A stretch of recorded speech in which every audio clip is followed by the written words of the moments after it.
Imagine you're tasked with designing a shoe that basically makes someone completely forget they're wearing it. Right, like an invisible shoe. Exactly, an invisible shoe. But, and here's the catch, they have to be willing to pay premium top tier prices for that exact invisibility. I mean, that sounds like a terrible business pitch. It really does. You're basically asking people to, open their wallets for a design that is fundamentally trying not to be noticed. Yeah, paying for nothing, essentially. Right. But today, we're doing a deep dive into a fashion phenomenon that has managed to pull off exactly that trick. We are talking about the minimalist sandal. Which is, surprisingly enough, quietly dominating 2026. It really is. It's acting as this foundational architecture for the modern wardrobe. It's kind of like, well, it's the equivalent of pouring a flawless concrete foundation for a house, you know? Oh, that's a good way to put it. Yeah, because you don't necessarily invite people over to stare at your foundation. Yeah. But without it, the entire structure, or, the outfit, completely collapses. Which brings us to the source document we're dissecting today. It gives us this incredible, unobstructed view into how this whole trend was built. It's a comprehensive trend report and style guide from the brand Apparelizer. And the absolute best part about the source, for you listening, is that we aren't just looking at some glossy, polished magazine spread. No, we have the raw internal document. Literally titled Minimalist Sandals.docs. So we get the aesthetic style guide, sure, but we also get all the gritty behind the scenes. Here. Right, we're looking at their drafted YouTube video descriptions slated for summer 2026, their social media captions, and a really revealing list of SEO tags. It's just so rare to get the artistic vision and the algorithmic strategy in the exact same place. It really is. It allows us to unpack not just what these sandals look like, but the behavioral psychology of why consumers are buying them. Yeah, we can see exactly how a simple piece of footwear is holding up a mirror to these massive cultural shifts.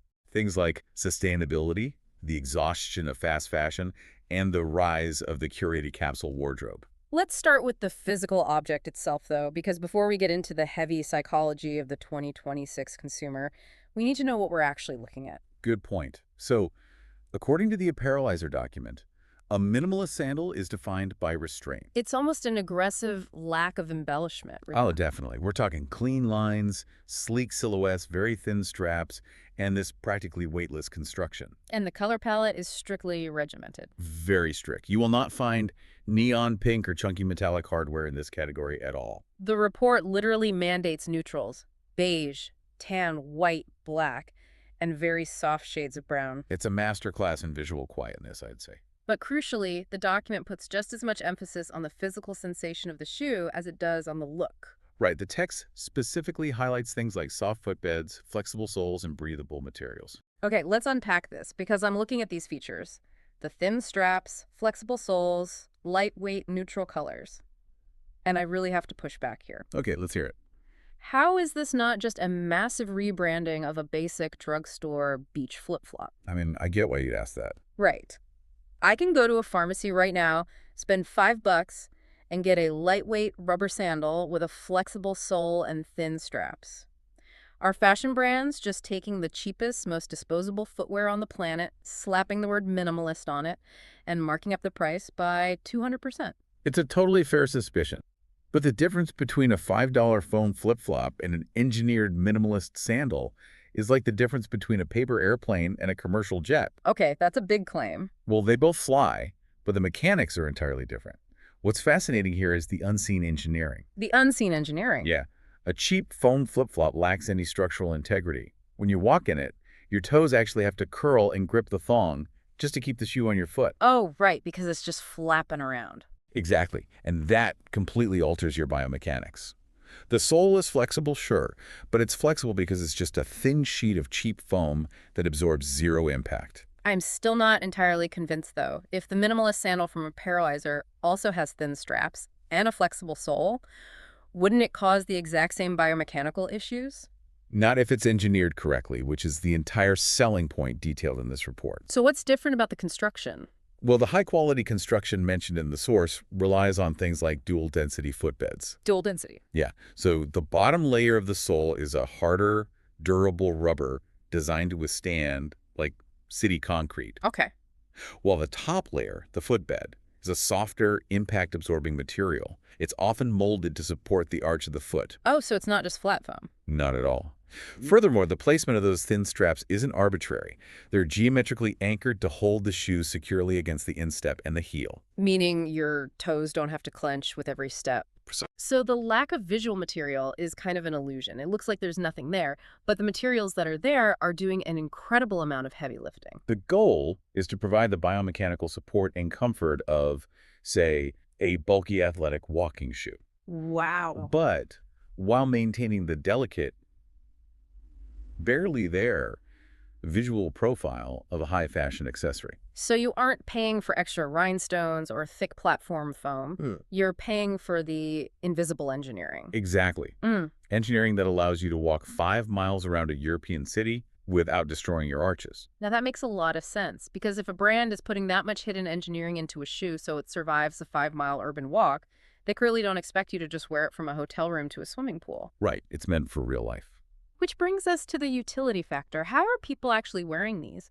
The Apparelizer report leans heavily into this concept of the capsule wardrobe. Yeah, so the capsule wardrobe is essentially the antithesis of the massive, overflowing walk-in closet. Just having tons of clothes you never wear. Exactly. The strategy is to intentionally restrict your clothing collection to a small, highly curated number of versatile, high-quality items. Right. The key is that almost every piece must interlock seamlessly with every other piece. Creating dozens of outfit combinations from maybe 30 total items, it completely eliminates decision fatigue. It really does. And the document explicitly positions the minimalist sandal as the ultimate footwear anchor for this capsule approach. They break it down into 3 specific styles, actually, that cover basically every possible scenario a modern person might encounter. First, they highlight barely there strappy sandals. Right. These feature incredibly delicate silhouettes.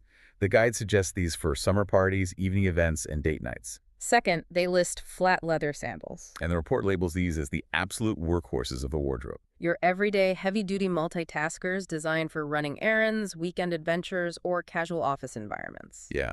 And finally, the slide sandals. This is where they prioritize pure convenience. The slip-on design is marketed heavily toward busy lifestyles, travel, and airport security lines. Oh, definitely.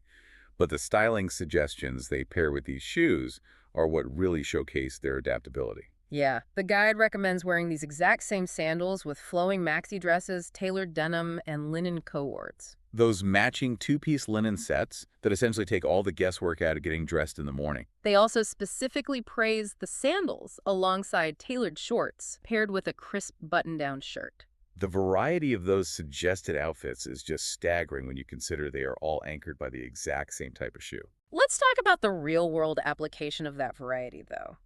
Think about the ultimate modern puzzle. Packing a carry-on suitcase for a 10-day trip. Oh, shoes are the undisputed enemy of the carry-on bag. They really are. They're bulky, they're heavy, they're awkward to pack. So the promise here is that you can pack one single pair of neutral minimalist sandals. 1 pair for 10 days. Right. But mechanically, visually, how does one shoe successfully transition from casual tailored shorts while sightseeing at noon to an elegant maxi dress at a high-end restaurant at 8 o'clock? Without looking ridiculous in one of those settings? It all comes down to the psychology of visual weight. Visual weight. Yeah, heavy embellishments, thick buckles, bright neon colors, chunky platforms, they command the eye. Okay. If you wear a loud shoe, it forces the brain of the observer to look down.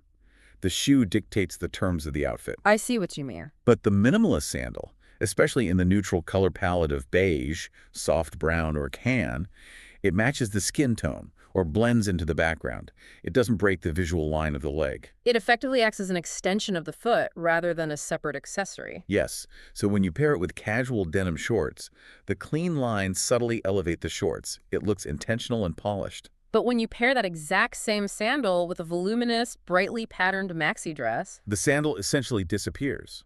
It yields the floor. that's fascinating. It allows the complex pattern of the dress to take center stage without competing for attention. It's a passive participant in the outfit, which is what makes it endlessly adaptable. That adaptability is brilliant for the consumer trying to pack a carry-on.